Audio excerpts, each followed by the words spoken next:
America ഇന്ത്യക്കൊരു മുന്നറിയിപ്പ് നൽകുന്നു. അത് ചൈനയിൽ നിന്നുള്ള ഒരു പാഠമായി പൊതിഞ്ഞിരിക്കുന്നു. 20 വർഷം മുൻപ് അമേരിക്ക ചൈനയ്ക്കായി വാതിലുകൾ തുറന്നു കൊടുത്തു. ചൈനയെ ലോക വ്യാപാരത്തിലേക്ക് സ്വാഗതം ചെയ്ത് വിപണികൾ, സാങ്കേതിക വിദ്യ, മൂലധനം എല്ലാം തുറന്നു കൊടുത്തു. ചൈന ആ അവസരം കൈവിട്ടില്ല. ആ തുറന്ന വഴികളിലൂടെ അവർ വേഗം വളർന്നു.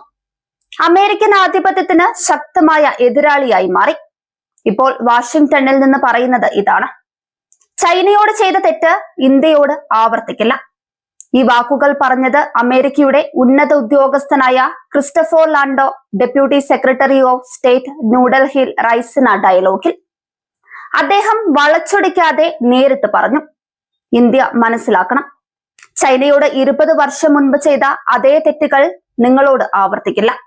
നിങ്ങൾക്ക് എല്ലാ വിപണികളും വികസിപ്പിക്കാൻ അനുവദിക്കാമെന്ന് പറഞ്ഞ് പിന്നീട് നിങ്ങളെ നമ്മുടെ വ്യാപാരത്തിൽ തോൽപ്പിക്കുന്ന അവസ്ഥ വരുത്തില്ല.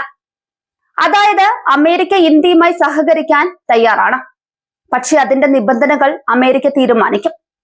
ചൈനയ്ക്ക് കൊടുത്തതുപോലെ തുറന്ന വിപണി പ്രവേശനവും സാങ്കേതിക വിദ്യയും മൂലധനവും ഇന്ത്യക്ക് ലഭിക്കില്ല.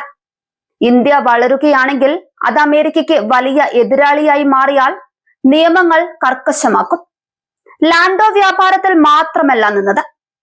അമേരിക്കൻ സർവകലാശാലകളിലെ വിദേശ വിദ്യാർത്ഥികളെ കുറിച്ചും സംസാരിച്ചു.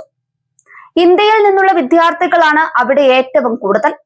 പഠനം കഴിഞ്ഞ് പലരും കമ്പനികൾ തുടങ്ങി, പേറ്റന്റുകൾ സമർപ്പിച്ച്, ഗവേഷണ ലാബുകൾ നയിച്ച് നല്ല ജോലികൾ എടുക്കുന്നു.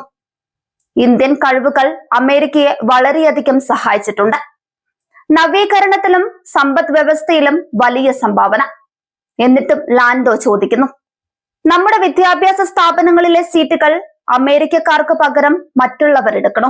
പിന്നീട് അവർ നമ്മുടെ ജോലികൾക്ക് മത്സരിക്കാൻ വരുമ്പോൾ. ഇത് ട്രംപ് ഭരണകൂടത്തിന്റെ വലിയ മാറ്റത്തിന്റെ ഭാഗമാണ്. ഇമിഗ്രേഷൻ നിയമങ്ങൾ കർക്കശമാക്കി. ഇന്ത്യൻ IT പ്രൊഫഷണലുകൾക്ക് ഏറെ പ്രധാനമായ H-1B വിസ പ്രോഗ്രാം ഇപ്പോൾ ഏതാണ്ട് നിലച്ചു.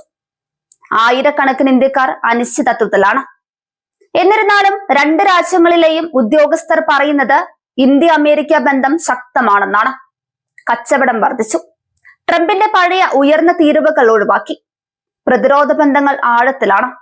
സാങ്കേതിക സഹകരണം വികസിക്കുന്നു. ലാൻഡോ തന്നെ പറഞ്ഞു, ഇന്ത്യയുമായി നിരവധി വിൻ സാഹചര്യങ്ങളുണ്ട്.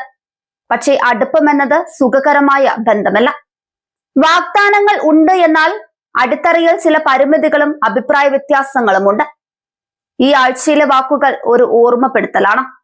രാജ്യങ്ങൾ തമ്മിലുള്ള സൗഹൃദം അടുപ്പമുള്ളതാകാം, പക്ഷെ പൂർണ്ണമായി സുഖമുള്ളതാകില്ല.